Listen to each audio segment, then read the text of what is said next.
Hey guys, so when I got a dog, I wanted to, for her to have clothes, but I always thought that the clothes were always really expensive. They're always like $9, $8.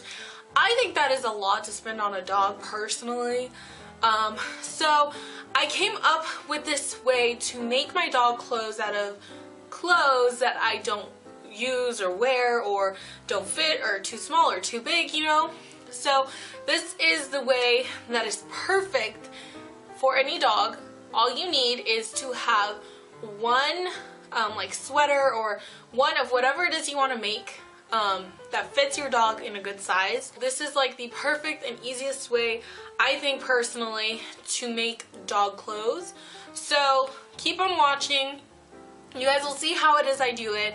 And if you guys have any questions on how I cut anything or how I measured anything or anything like that, which by the way I really didn't measure anything, if you guys have any questions like that, feel free to leave it down below, and let's get on to the video.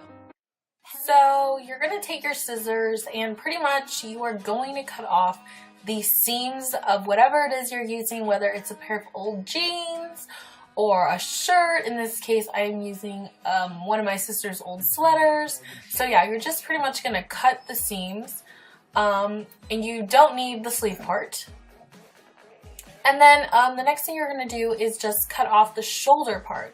But don't cut off the collar, because the collar kind of helps us and it's going to make it easier. So we're not going to have to sew kind of like the neck area for your dog or puppy's neck area. So yeah, now we're just cutting off the shoulder part, and then you're gonna be left with this beautiful piece of fabric. So now you're just gonna take whatever doggy piece of clothing you have and lay it on top of your piece of fabric, and just make sure you lay it as flat as you can. And yeah, now what we're gonna do is take a fabric or a Sharpie and just kind of add an inch around the piece of clothing, and you're just gonna pretty much draw it all the way up to the top. But it gets kind of tricky once you kind of reach like the stomach area. The easiest way I find is to kind of roll it on the back side, and you see how I'm kind of leaning the fabric over because it is a round shape. So just leaning it over like that makes it a lot easier to get like the perfect shape to your little doggy clothes. So an easy trick is to, as you can see, I kind of did almost connect the lines. So that is like the easiest way to make straight or a somewhat straighter line. So now what I'm going to do is cut off part of the collar area, just so that later we can sew it on straight. So cut as much as you need just so it can be straight, like you can see right there. And then cut off the excess fabric, or the fabric that's pretty much extra, and leaving about an inch again, just to be on the safe side. And then doing the same to the opposite side. So at this point is a perfect time to take your little puppy friend and measure.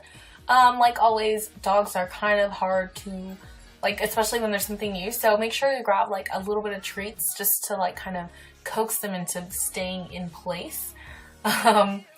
And now you are just going to cut it out and just following the line. Since we left an inch extra, it's perfect because you can just follow the line without worrying whether it's too big or too small. So now we're going to be working on the part where the doggy's legs come out. So this seam part we're going to use as a bottom, that way we don't have to sew. So we're kind of cutting off on the sewing, making this as easy as possible. So you're going to kind of measure about how big of a piece you need. This is probably the hardest part, cutting and making sure you don't cut the original doggy clothing. So just cut that out, and then we're going to stick it inside of the doggy clothing that you already have to measure it. And if you can cut some of the extra fabric, do that, because it makes it a little bit easier and there won't be so much extra fabric on the inside.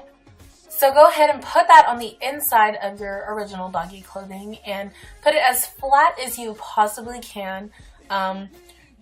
Just making it as flat as you can is going to help so you don't make any mistakes on your cutting. So those two holes where the doggy legs stick out, you can trace them and add kind of about an inch again, or actually half an inch is even better. The least amount of fabric you add in this part is probably better. So you're just going to trace in kind of the center to make sure that you kind of have them even, and I like just folding it in half and then just making sure that everything is nice and symmetrical. So once you cut those areas out, it should look kind of like this. It's kind of like a weird shaped eye. So just fold that in half and make sure everything is nice and even. So make sure you save these in case you're going to make another doggy outfit. It makes it easier. So now you're just going to sew all the seams up so that we have a nice finished piece of fabric. And you also want to sew kind of the collar area so that it's nice and looks a lot more smoother and almost like it was made that way.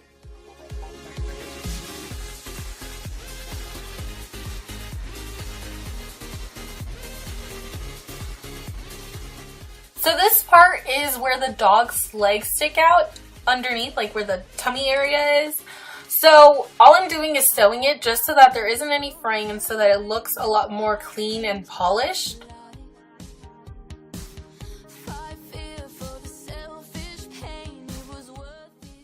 And don't forget, you have to do it to both sides, just an FYI. So for this last part, we're just sewing together the collar area.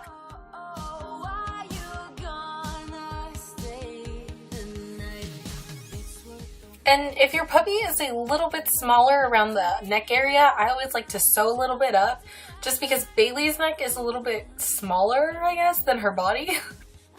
So let's try this puppy on. So yeah, Bailey kind of didn't want to wear clothes. She's getting better at wearing clothes, not gonna lie. And she just loves licking my hands whenever I am around her face area, which is kind of funny. Voila! This is what our finished puppy sweater looks like.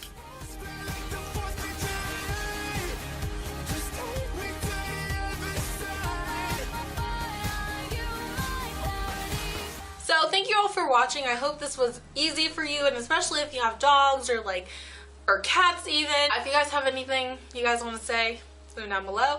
Make sure to thumbs up this video, and if you like these kinds of videos, make sure to subscribe for this type of video and other kind of videos.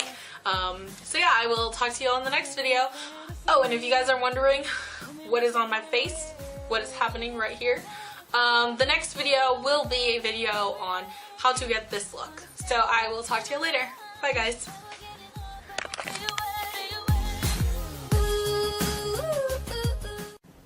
Thanks for watching, and don't forget to click the link below in order to find out more.